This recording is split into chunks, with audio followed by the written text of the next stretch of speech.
थांब बाळा, तुला वाटत आहे की हा तुझ्यासमोर आलेला हा ऑनलाईन संदेश खोटारडा आणि चुकीचा आहे, पण असं नाही.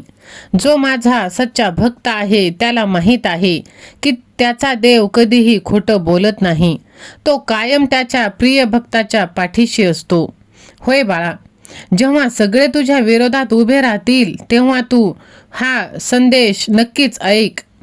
जेव्हा हा सारा संसार तुझ्या विरुद्ध उभा राहील, जेव्हा तुझेच लोक तुला निर्णय तुझा जो आहे ते चुकीचे म्हणायला लागतील, तेव्हा समज की तू योग्य मार्गावर चालत आहेस. सत्याच्या मार्गावर चालणाऱ्याला कधीच गर्दीचा आधार मिळत नाही, हे तू लक्षात ठेव. कारण बाळा, गर्दी नेहमी सोयीच्या दिशेने जाते, पण चांगले कर्म नेहमी संघर्षाच्या मार्गावर नेत असतो. म्हणून सर्वजण जेव्हा तुझ्या विरोधात उभे राहतील तेव्हा तू घाबरू नकोस. हे जाण की भगवंत तुझी परीक्षा घेत आहेत आणि त्या परीक्षेत तू पास होत आहेस. सहमत असशील तर व्हिडिओला लाईक कर, चॅनलला सबस्क्राईब कर आणि श्री स्वामी समर्थ असे टाईप कर.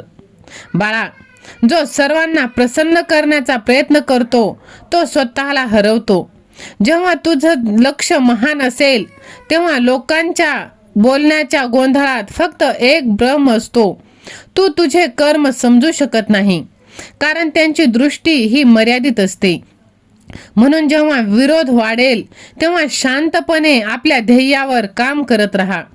कारण जो व्यक्ती आपल्या उद्देशापासून डगमगत नाही तोच खरा योगी आहे आणि तोच खरा हुशार आहे.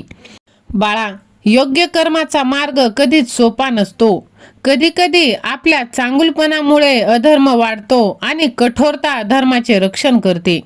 म्हणून जेव्हा जेव्हा तुमचे मन दया आणि धर्म यांच्यामध्ये अडकून पडेल तेव्हा एक गोष्ट तुम्ही लक्षात ठेवा, तो कठीण प्रसंग आहे. लोक तुम्हाला चुकीचं म्हणतील, तुम्हाला अपमानित करतील, तुमच्या कर्मावर प्रश्न उपस्थित करतील, पण जर तुमचे हृदय पवित्र असेल तर तुझे कर्म नक्कीच चांगले असतील. तर कोणाच्या निंदेची भीती तू बाळगू नकोस. होय बाळा, मी सर्व काही पाहत आहे आणि मला माहीत आहे आता तुझं कोणीच काहीही बिघडू शकत नाही. तुझी सर्वात मोठी इच्छा आता मी पूर्ण करणार आहे. जर माझ्यावर विश्वास असेल तर लव यू गॉड असे टाईप कर आणि हा संदेश तू 2 जणांना शेअर कर. बाळा, हा संसार फक्त परिणाम पाहतो, पण भगवान भावना पाहतो. आज लोक तुला चुकीचे म्हणतील, पण काळ तुझं कर्म धर्म असल्याचे सिद्ध करेल. म्हणून लोकांच्या बोलण्यावर नाही तर आपल्या कर्माच्या सत्यावर तू विश्वास ठेव. होय माझ्या बाळा, प्रत्येक महान आत्म्याला एकट्याने चालावे लागले आहे. रामांना सुद्धा वनवास मिळाला, बुद्धांचा बहिष्कार केला गेला. होय बाळा, मीराबाईला विषाचा प्याला प्यावा लागला, पण हे सर्व डगमगले नाहीत. कारण एकाकीपणा हा दंड नाही, तो परमेश्वराचा वरदान आहे. तुला असं वाटत असेल की कोणी तुझ्या सोबत नाही, तुझ्या वाईट काळात सगळ्यांनी साथ सोडली, पण असं नाही बाळा. मी तुझ्या पाठीशी आहे. मी तुला एकटं कधीही सोडलेलं नाही. ना काल, ना आज, ना उद्या. मी कधीच तुला एकटं सोडणार देखील नाही. आता तुझी सर्वात मोठी इच्छा पूर्ण केली जाणार आहे, कारण की तू देवाचा लाडका भक्त आहेस. जर तुला विश्वास असेल तर मी देवांचा लाडका भक्त असे तू टाईप कर. बाळा, कितीही काही झालं तरी तू त्या गर्दीतून बाहेर निघ. तुझ्यातल्या शक्तीची तू भेट घे. जेव्हा सर्वजण तुझ्या विरोधात असतील तेव्हा समज की देव तुला सगळ्यांपासून वेगळं बनवत आहे आणि देवावरती तू विश्वास ठेव. जेव्हा लोक तुझ्या मार्गात अडथळे निर्माण करतील बाळा, तेव्हा त्यांना तुझ्या संयमाने तू उत्तर दे. जेव्हा ते तुला खाली खेचण्याचा प्रयत्न करतील तेव्हा तू आणखी उंच उठ. कारण इतिहास त्या लोकांचं स्मरण ठेवतो जे विरोध असूनही पुढे जातात. गर्दीबरोबर चालणारे नामहीन होतात, पण एकटे चालणारे इतिहास बनवतात आणि तोच इतिहास आता तू बनवणार आहेस बाळा. जेव्हा तुझ्या विरोधात सर्वजण असतील तेव्हा मनात हे कायम तू लक्षात ठेव, मी करत नाही, माझ्याकडून माझा देव, माझा परमेश्वर, माझा भगवान, माझी स्वामी आई करवून घेत आहे, तेव्हा ना भय उरेल ना चिंता. कारण जो आपले कर्म ईश्वराला अर्पण करतो तो कुणाच्या प्रशंसेने किंवा निंदेने प्रभावित होत नाही. त्याला माहीत असते की त्याचे कर्तव्यच त्याचा धर्म आहे आणि त्याला प्रत्येक यशात नक्कीच साथ त्याचा भगवंत देणार आहे. आज जरी प्रसंग वाईट असली तरी उद्याचा प्रसंग हा चांगलाच येणार आहे, कारण साक्षात भगवंताचा आशीर्वाद त्याला मिळालेला असतो. स्वामी माऊली म्हणतात, बाळा, जेव्हा कुणी तुझी साथ देत नाही तेव्हा आपल्या ध्येयावरून तू मागे हटू नकोस. कारण जो सत्यासाठी एकटा उभा राहतो त्याच्या समोर काळ सुद्धा नतमस्तक होत असतो. आज लोक तुझा विरोध करतील, पण उद्या काळ तुझ्या कर्माचा सन्मान करणार आहे आणि हाच धर्माचा नियम आहे. पहिले उपहास, मग विरोध आणि मग शेवटी आदर. म्हणून तू हार मानू नकोस, डगमगून जाऊ नकोस, खचून जाऊ नकोस.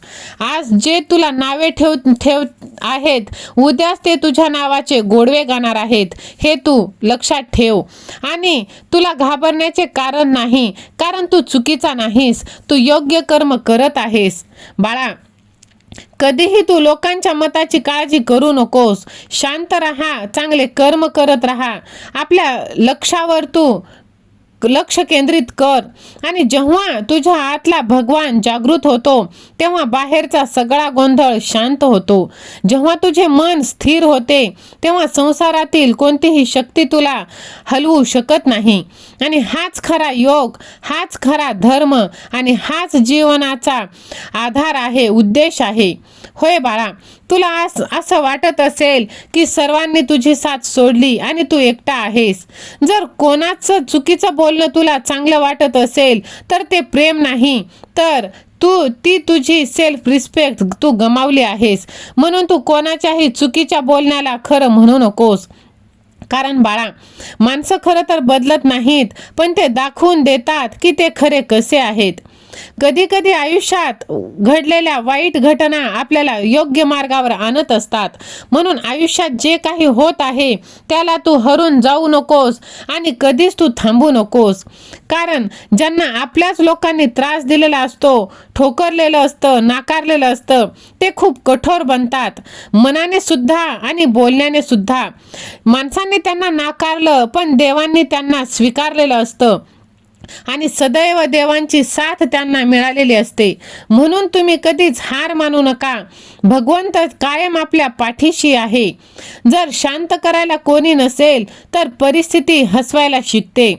जो रस्ता ईश्वराने तुमच्यासाठी उघडला आहे तो कोणीही कधीच बंद करू शकत नाही. म्हणून तुम्ही भगवंतावरती विश्वास ठेवा. संकटे अडचणी आल्यामुळे माणूस एकटा पडतो, पण अडचणी आणि संकट आल्यामुळेच तो मजबूत सुद्धा बनतो.